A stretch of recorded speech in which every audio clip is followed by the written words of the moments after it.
because so many people have asked me my opinion, Amy. I said, well, we could just talk about it on our show and give some little nuggets, So I am aware that people are nervous because this is a new vaccine. I know a lot of people don't like the regular vaccines or the routine vaccines that we give the kids these days. So now we have people who have anxiety about those vaccines. Now there's something new that they have to try to digest, and it makes people nervous. And so when anything is new, it takes a little while to swallow, Amy. And so I wanted to give people about this virus, and I wanted to give a full disclaimer that I've already made my reservation to get the virus. I mean, to get the COVID vaccine, not the virus. Yes, I'm glad you changed that. I'm glad you changed that. Yeah, to get the COVID vaccine. Now, research tells us that when we look back on our Black history, because I want to start there, because I posted something on my wall and people started saying a lot of things about the conception that Black people have as it relates to vaccines, because of the history of vaccines in this country, of the history of the medical profession, the history of the Tuskegee experiment, or the history of the GYN, Dr.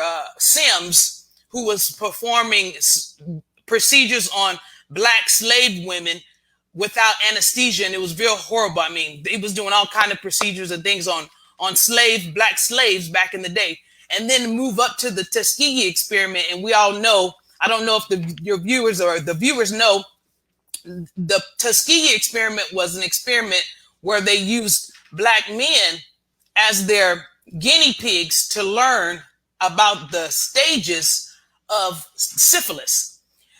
But it wasn't with their consent. They didn't know that they were going to be in this particular study.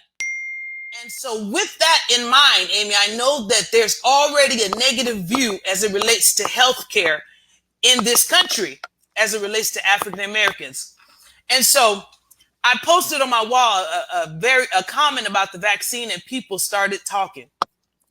And people don't trust, from what I'm gathering, Amy, people don't trust the system based on history. But we have to look not only at the negative history, but we have to look at the positive history as well. We have to look at the fact that in this country, polio it's almost non-existent. We don't even have to worry about polio because of the vaccine that we give our children. And we don't have to worry about measles, mumps, rubella. We don't have to worry about those because we vaccinate our children when they're young to avoid those devastating conditions. So if we look at the negative, we have to look at the positive, and then we have to balance out, and we have to make a sound decision based on research. So now we come up to the COVID vaccine, and we say, what is this new COVID vaccine that everybody is talking about? Well, this COVID vaccine is definitely new. It's an mRNA vaccine. And in simple terms, I want the people to know what it is. Not scientific terms, not anything that's confusing, but simple terms is they're taking a spike protein off of the coronavirus, Amy. And they're taking, it's not the virus, it's a protein off of the virus. And then they're injecting it into you. And that protein tells your cell, once it recognizes the coronavirus vaccine, to build up an immune response. So it tells your body to fight if you see that virus. So that's how you're going to build up antibodies once you get that protein in your system. Amy, are you following me? No scientific terms, just general terms, general talk. So when you get the vaccine, I don't think there's much to be afraid about. It's not going to change your DNA. Research has told us that. They already, the CDC and everybody already told us that it's not going to change your DNA. It's a mRNA vaccine, okay? It is new, granted. But I believe that the benefits outweigh the risk And I want to say it again, that I myself have already signed up to get the vaccine. I have a date and I have a time, and it's coming up real soon. I may have to let you guys in on that, Amy. I may have to video that or take a picture or something. Okay. So I'm encouraging people as a healthcare provider. I'm encouraging people to get the virus. I mean, I keep saying that. Why am I saying that, Amy? Why you keep saying that? To Come get on the now, vaccine. To get the vaccine. Loose here. Loose here. To get the vaccine. To get the vaccine if you are healthy enough to get the vaccine. Do you get that part? If you're healthy enough to get the vaccine, then get the vaccine. If you're not healthy, then don't get the vaccine. On a larger scale, there's a lot of people that are scared to take that shot. I mean, that vaccine. They're scared. Yeah, it's true. Yeah, I said that in the beginning. And you're in the medical. You're in the medical.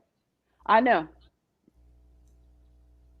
So what's your question? I don't think that we can get rid of that.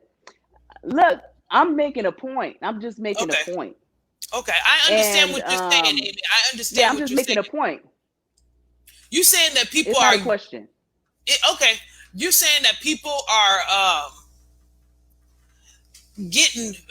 they're using scare tactics and making people feel fearful about getting the vaccine through media. Okay, I understand that. There's a lot of conspiracy theories, not only in the media, but also in a religiosity, because they're trying to tag that with the mark of the beast, and they're calling the vaccine 666. So, I mean, all kinds of things are coming from every which way against this coronavirus vaccine. And so that's why we have to educate ourselves, Amy, and we have to look to our PCPs and our primary care providers and get more information. If you don't want to trust the CDC, if you don't want to trust the media, if you don't want to listen to others, then you go and listen to your primary healthcare provider who's been taking care of you for years, and hear what they have to say about the matter. My patients, I'm telling them, if you are well enough to get the virus, to get the vaccine, go ahead and get the vaccine. If you have an immune system that is weakened, forget about it. If you're pregnant, forget about it. If you have a history of anaphylactic reactions, forget about it. This one ain't for you, not this time. But if you're healthy and you're well, and we want to get this behind us, just like they did with the polio, just like they did with the MMR, with all of the history tells us this is how it goes. We have an outbreak, the scientists get to work, and we come up with a vaccine, and then we move on forward. And that's what I'm hoping is going to happen during this time as we move past this outbreak.